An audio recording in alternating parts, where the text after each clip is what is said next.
दुसरीकडे मराठा आंदोलक मनोज जरांगे पाटलांनी पुन्हा एकदा सरकारवर टीका केली। अंतरवाली सराटीच्या नादी लागू नका, नसता राजकीय जीवनात कधीच दिसणार नाही, अशी वेळ तुमच्यावर येईल असा इशारा जरांगेंनी सरकारला दिला। यावेळी बोलताना त्यांनी भुजबळांवरही नाव न घेता टीका केली। 26 जानेवारीला मुंबईत किती मराठी येतील हे फक्त बघा असा टोला जरांगेंनी भुजबळांना लगावला। आणि यावेळी बोलताना त्यांनी अंतरवाली ते मुंबई दौऱ्यासंदर्भातील टाइमलाईनही सांगितली। अंतरवाली ते मुंबई दरम्यान 6 ठिकाणी मुक्काम असेल, दररोज साधारण 70 ते 80 किलोमीटर ही पायी रॅली असणार आहे अशी माहिती ही जरांगेंनी दिली।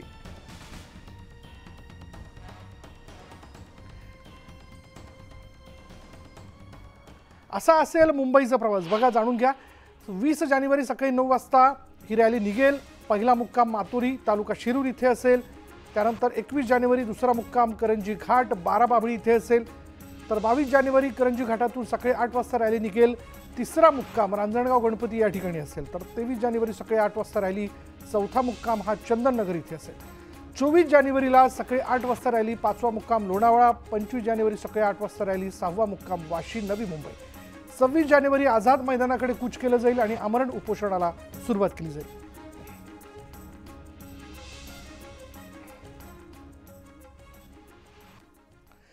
यानंतर बघूया 14 जानेवारीला पानिपत शौर्य दिनानिमित्त हरियाणाच्या पानिपतमध्ये मराठ्यांच्या शौर्याचा जागर करण्यात आला।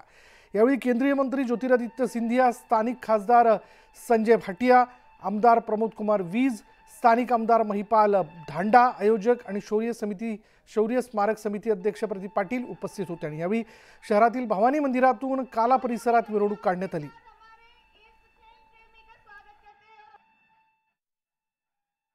ये वही भूमि है जहां केवल मेरे परिवार के सदस्य नहीं,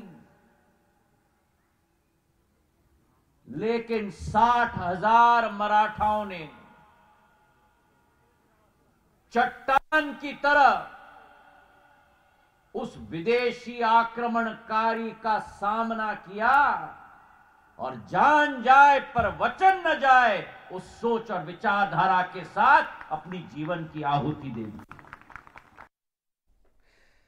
येत्या लोकसभा विधानसभा निवडणुकांमध्ये ठाकरे गटाचा पतंग काढल्याशिवाय राहणार नाही असा निर्धार शिवसेना आमदार संतोष बांगर यांनी व्यक्त केलाय। मकर संक्रांतीनिमित्त आमदार संतोष बांगर यांनी पतंगबाजीचा आनंद लुटला आणि हा महायुतीचा पतंग आहे, त्यामुळे उभाठाचा पतंग काढल्याशिवाय राहणार नाही असं बांगर म्हणाले। येणाऱ्या 2024 मध्ये लोकसभा आणि विधानसभेची जी निवडणूक लागणार आहे त्याच्यामध्ये तुम्हाला सांगतो की जे राहिलेली काँग्रेस, जी राहिलेली राष्ट्रवादी आणि जी उभाटा आहे त्याचा पतंग हा महायुतीचा हिंदुत्ववादी विचाराचा पतंग, त्यांना पतंग त्यांचा काटल्याशिवाय आम्ही राहणार नाही असा निर्धार आम्ही आज मकर संक्रांतीच्या दिवशी केलेला आहे।